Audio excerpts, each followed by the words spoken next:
Kahulugan ng pagpapakamatay sa panaginip.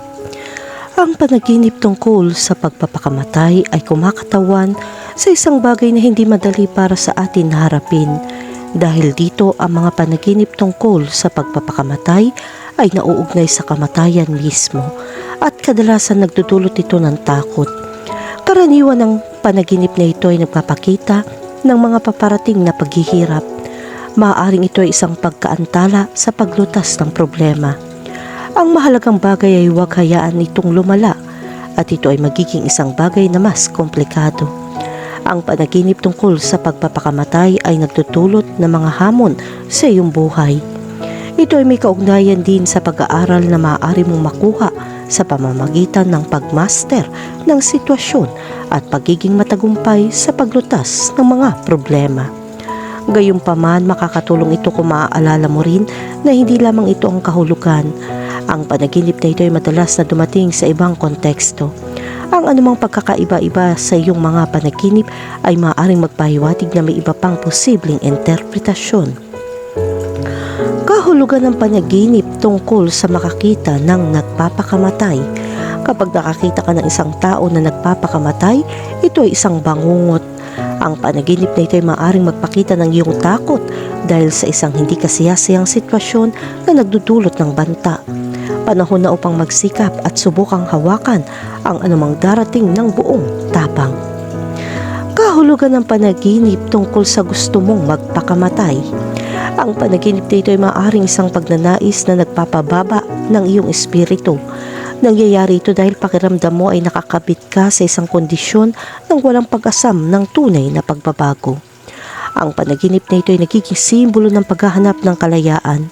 Gayunpaman, dapat mong malaman na ang mga panaginip ay hindi mga mungkahi para sa paggawa ng ganitong uri ng bagay. Kaya dapat mong bigyang pansin kung anong nagpapalungkot sa iyo at kailangan mong gumawa ng mga makabuluhang pagbabago. Ang panaginip tungkol sa pagpapakamatay mismo ay isang paghahanap upang maalis ang isang bagay na bumabagabag sa iyo. Ipinapakita nito na nagtatago ka ng pagkakasala. Kailangan mong humanap ng paraan para maibalik ang sitwasyong ito, kahit na ito ay sa pamamagitan ng simpleng paghingi ng tawad. Kailangan mong iwanan ng pagkakasala dahil hindi ka palaging makakakilos sa tamang paraan. Ang panaginip na ito ay isang babala na hindi ka nagtitiwala sa mga tao sa paligid mo. Maaari silang kumilos sa isang tiyak na paraan at subukang saktan ka. Kaya bigyang pansin kung sino ang mapagkakatiwalaan mo. Iwasan magbahagi ng masyadong maraming salungatan sa mga taong hindi mo kilala. Kahulugan ng panaginip tungkol sa isang kaibigan na nagpakamatay. Kapag naginip kang makakita ng kakilala na nagpakamatay, hindi ito natural na eksenang haharapin mo. Sinasabi ng panaginip na ito na dapat mong kilalanin ang mga katangian ng isang tao sa iyong paningin. Ipinapakita nito na nakagawa ka ng mali sa isang tao. Kung nakakita ka ng isang kaibigan na nagpapakamatay sa isang panaginip, iyon ay senyales din ng isang malapit sa iyo ay nahihirapan. Sa makatuwid, kailangan mong tulungan ng mga taong pinapahalagahan mo dahil lumilitaw ang tunay na pagkakaibigan sa pinakamahirap na panahon. Dapat kang magpakita ng kahandaan tumulong sa mga nangangailangan. Kahulugan ng panaginip tungkol sa malawakang pagpapakamatay. Kapag nanaginip kang makakita ng maraming tao na nagpapakamatay, ito ay senyales na nakakaramdam ka ng pagod nitong mga nakaraang araw, kapwa sa mental at pisikal. Kailangan mong maglaan ng ilang sandali at mag-recharge ng enerhiya, maglaan ng oras upang magpahinga o kahit magbakasyon at subukang maglakbay dahil ito ay isang bagay na kailangan mong gawing sariwa ang iyong isip. Kahulugan ng panaginip tungkol sa magpakamatay sa trabaho. Ito ay isang malinaw na tanda sa pagitan mo at ng trabahong iyong ginagawa. Ang panaginip na ito ay maaaring magpahiwatig ng pagwawakas ng trabaho. Nangangahulugan din ito na may naglagay ng bitag sa iyong landas. Ngayon ang oras upang doblehin ang iyong atensyon at dedikasyon sa trabaho upang maiwasan ang masamang epekto sa propesyonal na buhay. Kahulugan ng panaginip tungkol sa isang hindi kilalang tao na nagpakamatay. Sa kaso ng isang hindi kilalang tao na nagpakamatay, ito ay nagpapahiwatig ng iyong buhay ay malulutas ng mas maaga kaysa sa iyong inaasahan.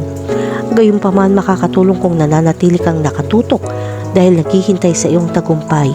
Ito ang kakailanganin mo sa oras na iyon. Kahulugan ng panaginip tungkol sa iyong pamilya na nagpakamatay. Kapag nanaginip ka na may nagpapakamatay sa iyong pamilya, ito ay senyales na may problema sa iyong pamilya at napagtanto mo na ang taong iyon ay nangangailangan ng atensyon.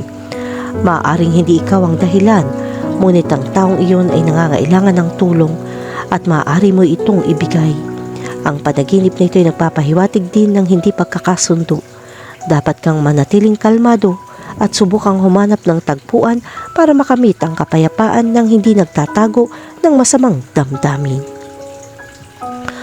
Kahulugan ng panaginip tungkol sa ang iyong partner na nagpakamatay. Kapag napanaginipan mong iyong partner na nagpakamatay, ito ay senyales na nawalan ka ng pag-asa sa pag-ibig at pagkabigo kamakailan. Posible na hindi ito nangangahulugan ng isang bagay na seryoso at karaniwan itong nangyayari pagkatapos ng isang debate na hindi mo maiiwasan. Ang panaginip na ito ay may kaugnayan din sa pagkabigo na hindi mo maaaring ayusin, tulad ng isang kaso ng pagtataksil. Sa mga ganitong kaso, kailangan mong gumawa ng tamang desisyon na huwag magdusa ng mas matagal.